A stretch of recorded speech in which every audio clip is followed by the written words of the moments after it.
La verdad, a través de Radio Red, hoy en la historia.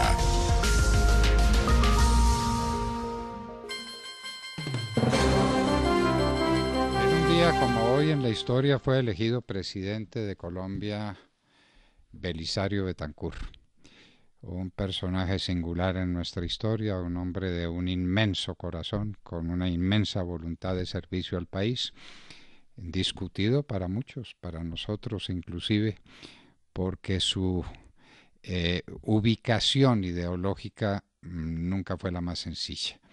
Siendo profesor en la Universidad Javeriana con Diego Tovar Concha, con otros profesores, inició la reacción contra el gobierno de Gustavo Rojas Pinilla, autor de libros importantes, formó parte de la editorial Tercer Mundo, que fue una empresa cultural de primera significación, y escribió libros como Colombia cara a cara, que era su visión del país y la manera como lo entendía.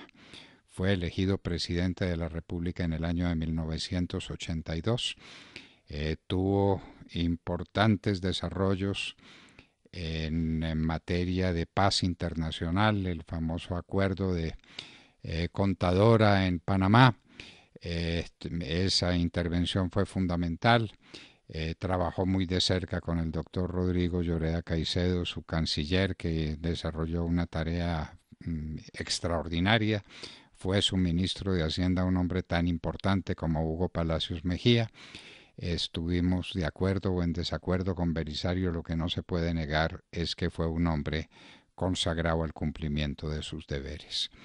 Durante su gobierno tuvimos que vivir por fuerza uno de los acontecimientos más brutales de la historia de Colombia y que nos sigue llenando el corazón de amargura.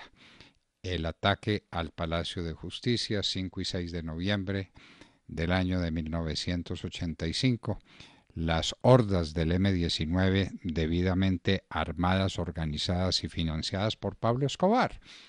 Cuando ustedes recuerden la biografía de Gustavo Petro, es absolutamente imposible que olviden que Gustavo Petro era hombre clave dentro de esta organización que atacó el Palacio de Justicia, que asesinó a todos los magistrados de la Sala Constitucional de la Corte Suprema de Justicia, que asesinó a una cantidad de magistrados de la Corte, del Consejo de Estado, que asesinó personas inocentes.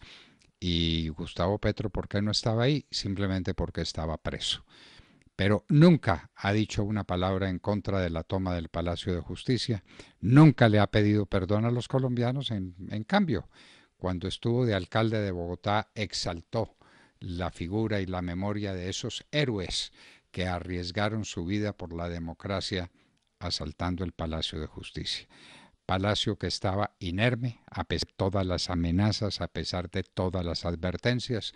Ahí tuvo que ver un joven oficial, que fue después el general Naranjo, que incumpliendo sus deberes dejó completamente desarmado el Palacio de Justicia. No había un policía que lo vigilara.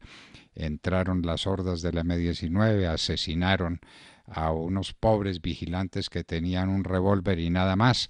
Penetraron en el palacio, se lo tomaron. La idea era citar al presidente Belisario Betancur a una reunión en la que le iban a hacer un juicio político.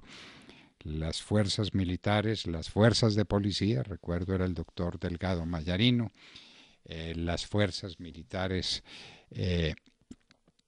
tampoco lo permitieron. El general Vega Uribe, grande entre los generales, impidieron que eso ocurriera y el palacio fue recuperado con la acción intrépida de nuestros tanques comandados por el coronel Luis Alfonso Plazas Vega, héroe de verdad, él sí héroe de la reconquista del Palacio de Justicia de las manos de estos salvajes. Las cosas no fueron mucho peor de como hubieran debido ser, porque las fuerzas de caballería, las divisiones blindadas comandadas por el coronel Plazas, impidieron que el país quedara definitivamente en manos de estos salvajes. Ese fue el momento culminante en la historia, nada fácil, del gobierno del presidente Belisario Betancur, que hizo todos los esfuerzos imaginables por la paz y que se encontró con un fenómeno extraordinario, y es que no había guerrilla sino en Colombia por un hecho fundamental, y es que no había narcotráfico sino en Colombia. La guerrilla se nutría del apoyo que a través de Cuba los guerrilleros estaban recibiendo. Había caído el muro de Berlín, estábamos viviendo otra realidad sociopolítica, pero intervino el negocio del narcotráfico. Belisario Betancur hizo esfuerzos, tuvo comisiones de paz, acercamientos con las FARC, que estaban ricas, ultra ricas, 1000 veces ricas desde entonces con el negocio del narcotráfico.